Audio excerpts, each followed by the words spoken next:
Sometimes we win the war while losing other battles. This may be the case for Russia after gaining dominance between its invasion of Ukraine.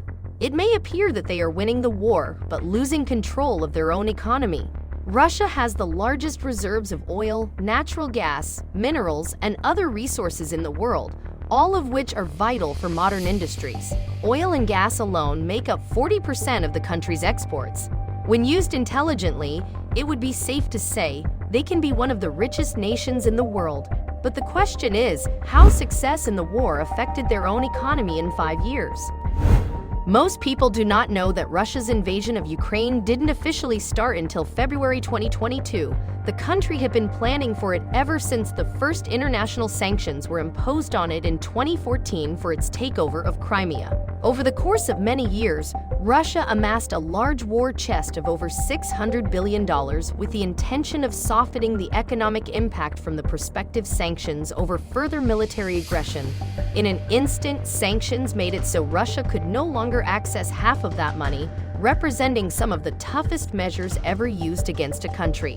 Putin, however, was one step ahead of the game and prepared for sanctions to be imposed on Russia as a result of the invasion. Something he didn't anticipate, however, was the West joining together so quickly to punish Russia with sanctions and block the country's access to its own money.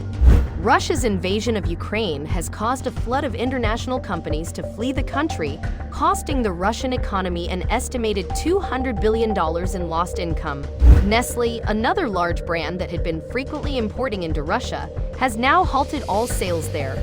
Both British American Tobacco and Philip Morris have pulled back on their Russian operations, while M&M has halted any further investment in the country.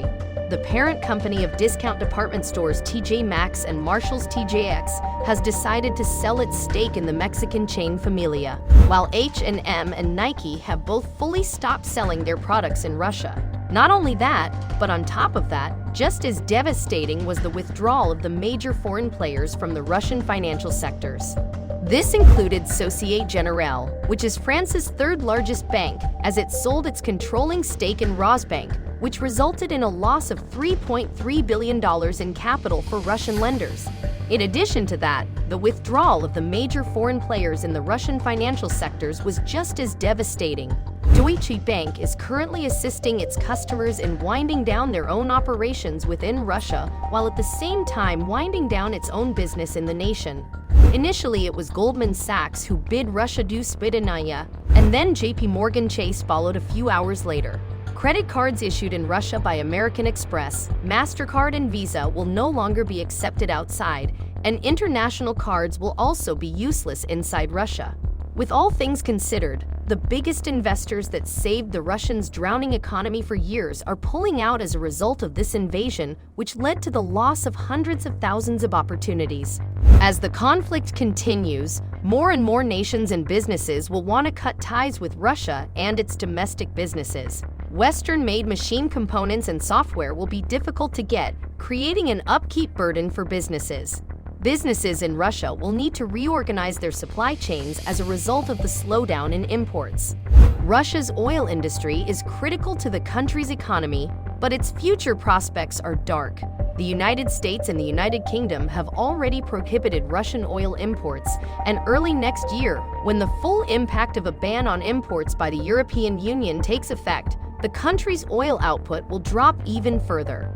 In order to maintain its 20% share of global oil production in 2022, the International Energy Agency estimates that Russia would need to sell nearly 2.3 million barrels of crude and oil products every day. Some of the lost trade from Europe and the United States has been taken up by nations like India, China, and Turkey, but it is still uncertain how many new buyers can be found. As a result, Russia has to resort to drastic measures to try and safeguard its economy without the use of its reserve funds. It first suspended trading on its stock market for weeks out of concern that investors would pull their money. Second, the ruble's value collapsed by as much as 40% shortly following the invasion, prompting the Russian central bank to increase interest rates to alarming levels. The purpose of the interest rate increase was to reduce lending and large purchases, but in March, Russia's inflation reached 16.7%, which is abnormally high compared to the USA's inflation rate of 8.54%. To respond, the Russian government has allocated 39 billion rubles or $466 million towards emergency benefits, temporary employment, and public works projects in the hopes of stemming the economic harm of massive unemployment, an effective short-term strategy to keep the economy going. After everything is said and done, as a direct result of the conflict, Russia will have a very difficult time in the future constructing an economy that is truly contemporary and looks to the future. This will make it extremely difficult for Russia to attract large investors and corporations.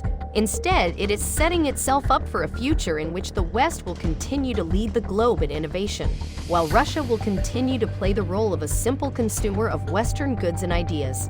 For the foreseeable future, Russia will essentially be operating in a state of crisis. Now, with all things considered, did they really win the war? I'll leave that for you to answer.